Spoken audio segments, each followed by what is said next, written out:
Hi friends, కొత్తిమీర పచ్చడి చేశాను.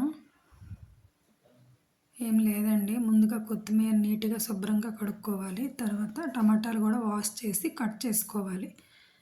ముందుగా ఒక పాత్ర పెట్టేసి గ్యాస్ పైన దాంట్లో కొంచెం టమాటా ముక్కలు మనం కట్ చేసి పెట్టుకున్నాం కదా, క్లీన్ చేసినవి టమాటా ముక్కలు ముందుగా వేసి ఫ్రై చేయాలి. టమాటాలు ఫ్రై అవుతున్నప్పుడే ఎండుమిర్చి ఎక్కువ కాదు, ఒక 3 ఎండుమిర్చి వేసాను. కారం మేము తక్కువ తింటాము. అలాగే వెల్లుల్లి ఒక 4 రెబ్బలు వెల్లుల్లి వేసాను.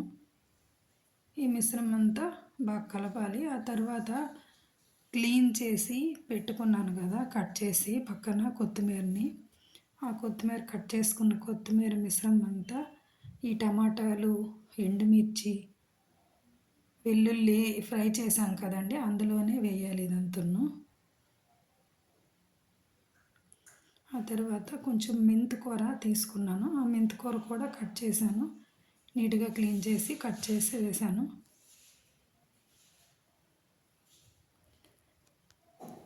ఈ మిశ్రమం అంతా ఆయిల్లో ఫ్రై చేయాలి స్టవ్ పైన.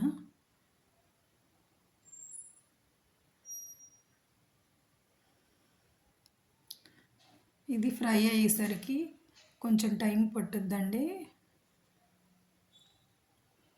కొంచెం మంటని మనం అడ్జస్ట్ చేసుకుంటూ కలపాలి. అదిగోండి, ఇప్పుడే దాంట్లో కొంచెం అల్లం తురుము వేసాను. మొత్తం దీన్ని బాగా మిక్స్ చేస్తున్నాను.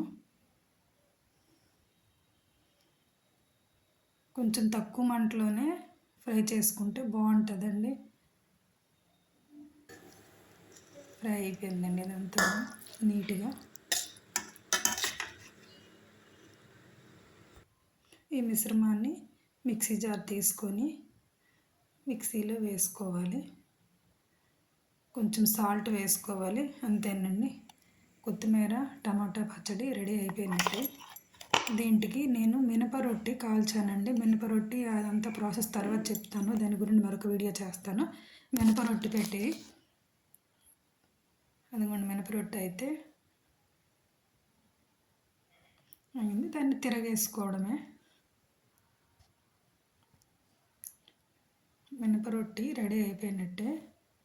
దీన్ని ఒక ప్లేట్లో తీసుకోవాలి. దీన్ని కట్ చేసుకోవాలండి, చాలా బాగుంటుంది.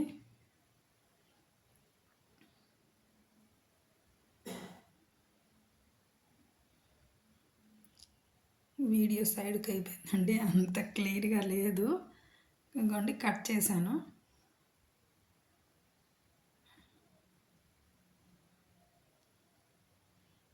పీసెస్లా కట్ చేసి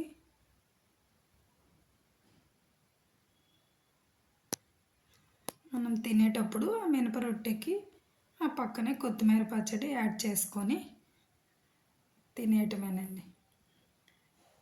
అంతే, మా నైట్ టిఫిన్ రెడీ అయిపోయినట్టే.